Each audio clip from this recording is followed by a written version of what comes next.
On October 12, 1492, after only 33 days of sailing from the Canary Islands, where he had stopped to resupply his 3 ships, Columbus and his expedition arrived at the Bahamas.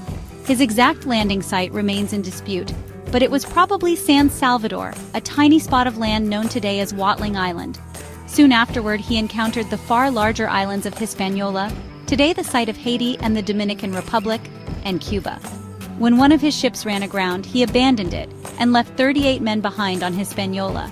But he found room to bring 10 inhabitants of the island back to Spain for conversion to Christianity. In the following year, 1493, European colonization of the New World began. Columbus returned with 17 ships and more than 1,000 men to explore the area and establish a Spanish outpost.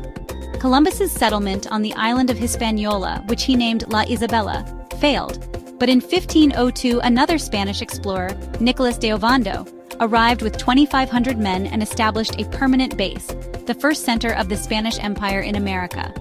Before he died in 1506, Columbus made 2 more voyages to the New World, in 1498 and 1502. He went to his grave believing that he had discovered a westward route to Asia. The explorations of another Italian, Amerigo Vespucci, along the coast of South America between 1499 and 1502 made plain that a continent entirely unknown to Europeans had been encountered. The New World would come to bear not Columbus's name, but one based on Vespucci's, America. Vespucci also realized that the native inhabitants were distinct peoples, not residents of the East Indies as Columbus had believed, although the name Indians, applied to them by Columbus, has endured to this day. The technique of printing with movable type, invented in the 1430s by the German craftsman Johannes Gutenberg, made possible the rapid spread of information in Europe, at least among the educated minority. News of Columbus's achievement traveled quickly. One writer hailed him as a hero such as the ancients made gods of. Others were inspired to follow in his wake.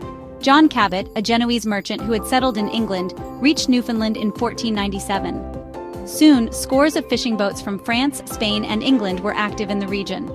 Pedro Cabral claimed Brazil for Portugal in 1500. But the Spanish took the lead in exploration and conquest. Inspired by a search for wealth, national glory, and the desire to spread Catholicism, Spanish conquistadores, often accompanied by religious missionaries and carrying flags emblazoned with the sign of the cross, radiated outward from Hispaniola. In 1513, Vasco Núñez de Balboa trekked across the Isthmus of Panama and became the first European to gaze upon the Pacific Ocean.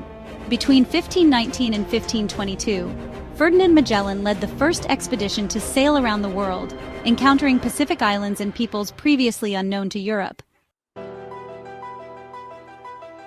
Magellan was killed in the Philippines, but his fleet completed the journey, correcting once and for all Columbus's erroneous assessment of the Earth's size.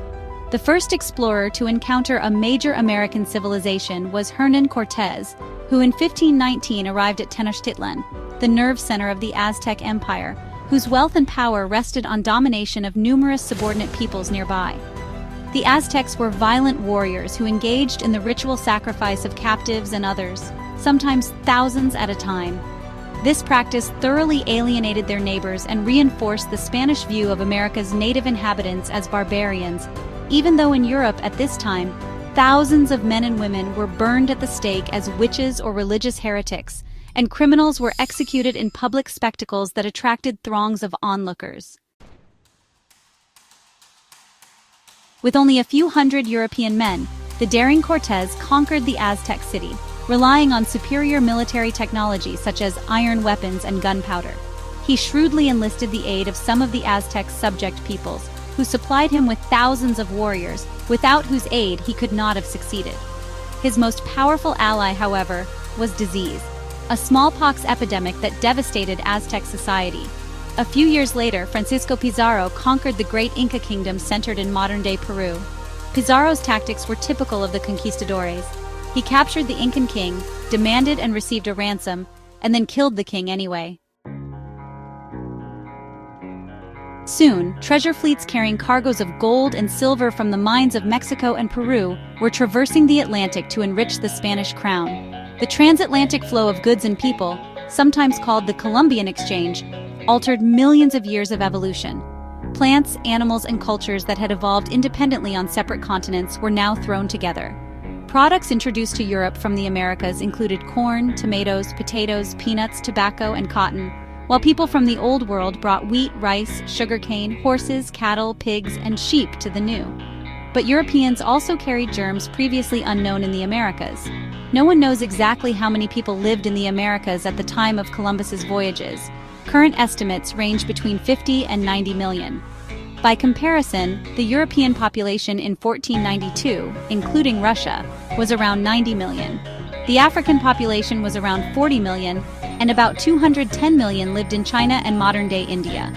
Most inhabitants of the New World lived in Central and South America. In 1492, the Indian population within what are now the borders of the United States was between 2 and 5 million. Whatever their numbers, the Indian populations suffered a catastrophic decline because of contact with Europeans. Never having encountered diseases like smallpox, influenza, and measles, Indians had not developed antibodies to fight them. The result was devastating. Many West Indian islands were all but depopulated. On Hispaniola, the native population, estimated at between 300,000 and 1 million in 1492, had nearly disappeared 50 years later. The population of Mexico would fall by more than 90% in the 16th century, from perhaps 20 million to less than 2 million. As for the area that now forms the United States, its Native American population fell continuously. It reached its lowest point around 1900 at only 250,000. Overall, the death of perhaps 80 million people, close to 1/5 of humankind, in the first century and a half after contact with Europeans represents the greatest loss of life in human history. The causes were numerous. Not only disease, but other consequences of European colonization, including wars using advanced military technology, enslavement, forced conversion to Christianity, and destruction of long-established communities. All these enabled Europeans to conquer the Americas.